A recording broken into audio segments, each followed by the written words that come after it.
Well now, have you ever spent some time with a bright-eyed little youngster, say a 4 or 5-year-old, as they're really starting to get a handle on this marvelous, puzzling world around them? If you have, you've undoubtedly heard their favorite anthem, that one little word, repeated with the persistence of a summer rain. Why? Why is the grass green, Grandma? Why does the moon follow our car? Why do I have to go to bed? Why? It's their universal tool, isn't it? Their little crowbar to pry open the secrets of existence. And it's charming for a while. But then, as the years roll on, as we supposedly get wiser and more knowledgeable, something curious happens. For many of us, that incessant, insistent why begins to fade. We start accepting the surface of things. We get busy. We think we already have the answers. Or perhaps we worry that asking why too often might make us look a bit foolish. A bit like that inquisitive child we once were. But I want to pose a question to you today. A rather profound one, I think. It's right there in our title. What if you never stopped asking why? The power of curiosity. What if, instead of letting that powerful little word wither, we nurtured it, cultivated it, and made it a lifelong companion in our journey of discovery? What if we decided that asking why isn't just for children, but is in fact one of the most potent tools for unlocking our own intelligence, our creativity, and a much deeper understanding of everything around us and even within us? Think about it. This simple 3-letter word why, it's not just a word, is it? Oh no, it's a probe, it's a drill bit for the mind. It's an invitation to go beyond the superficial, to dig beneath the obvious. When you ask why, you're refusing to just skate on the surface of life. You're saying, tell me more, explain the reason, uncover the cause, reveal the purpose. It challenges assumptions. It demands clarity. It's like being a friendly detective on the trail of truth, always looking for the motive, the underlying story, the hidden connections. The person who consistently asks why is the person who is truly engaged with the process of learning. And where does this power manifest? Where do we see the incredible results when someone or some group never stops asking why? The answer, my friends, is everywhere.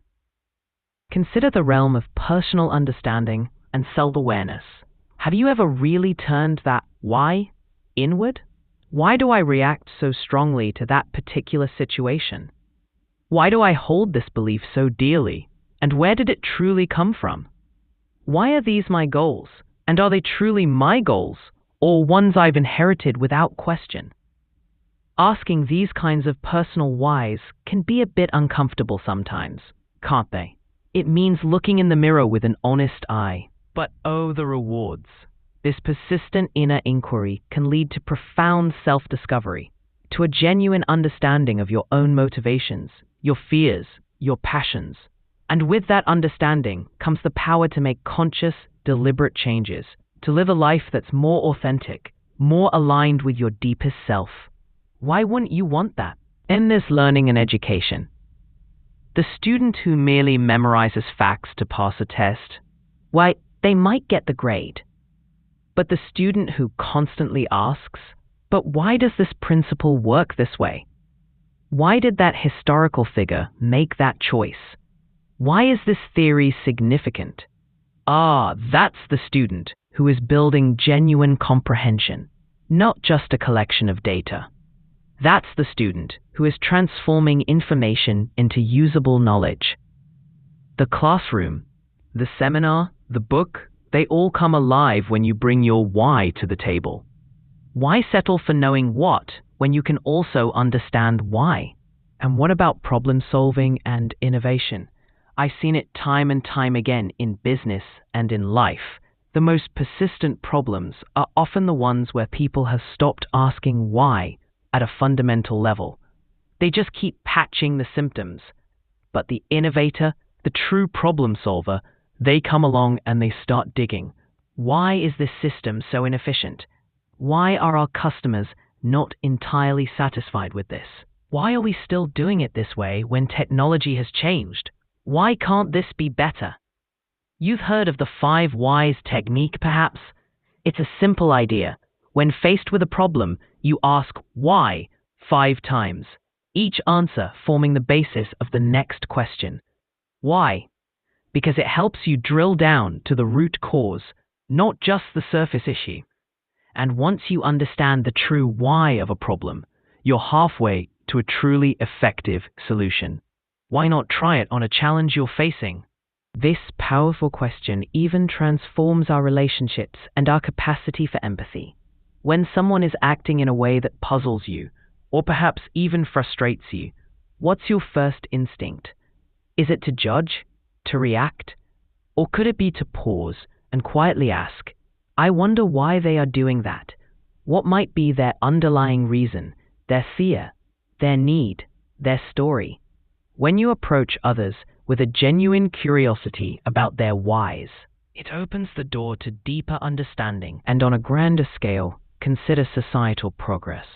The great reformers, the thinkers who have moved humanity forward, the ones who have challenged injustice and sparked positive change, they almost invariably started by looking at the world around them and asking, why? Why does this suffering exist? Why are these people treated unfairly? Why do we accept this limitation on human potential? Their persistent, often courageous, whys shook the foundations of complacency and opened the way for new possibilities.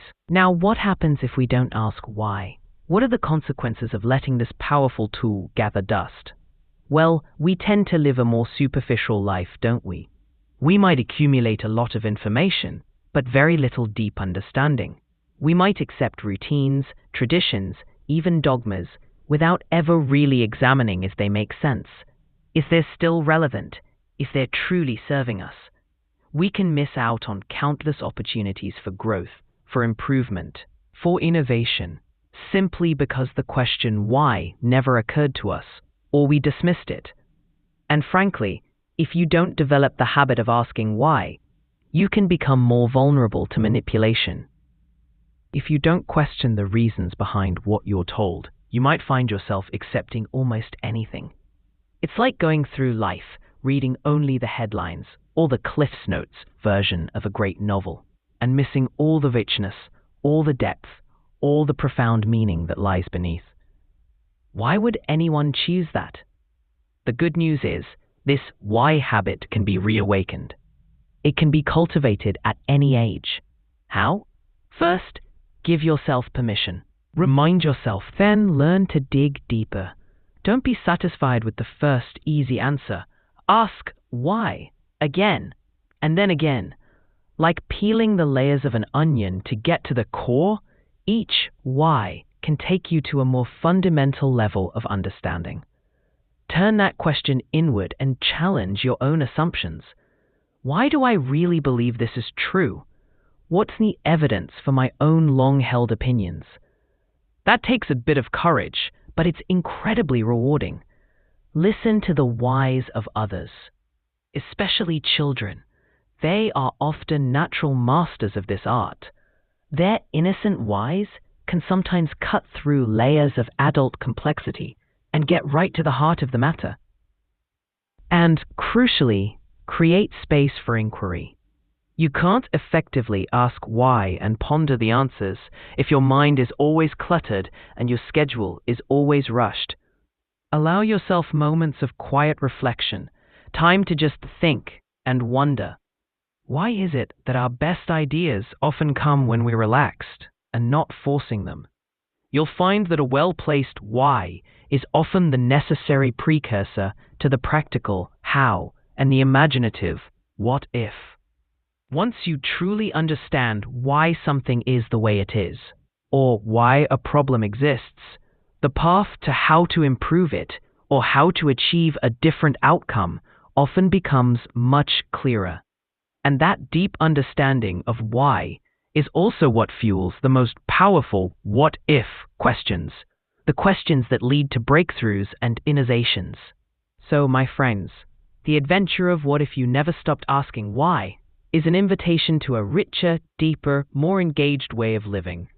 It's a commitment to lifelong learning, to continuous improvement, to seeing the world not as a set of fixed answers, but as an endless series of fascinating questions. It keeps the mind young, agile, and endlessly open to discovery. The power of your curiosity, especially when it's relentlessly channeled through that simple, profound question, why, is truly transformative. I'll leave you with this thought. What fundamental why, perhaps about your life, your work, your relationships, or the world around you, have you been hesitant to ask? What unspoken question is lingering in the back of your mind? And what incredible discoveries, what new levels of understanding, what exciting possibilities might unfold if you finally dared to ask it, and then just kept on asking? Don't let that question go. Pursue it. The power is in the why.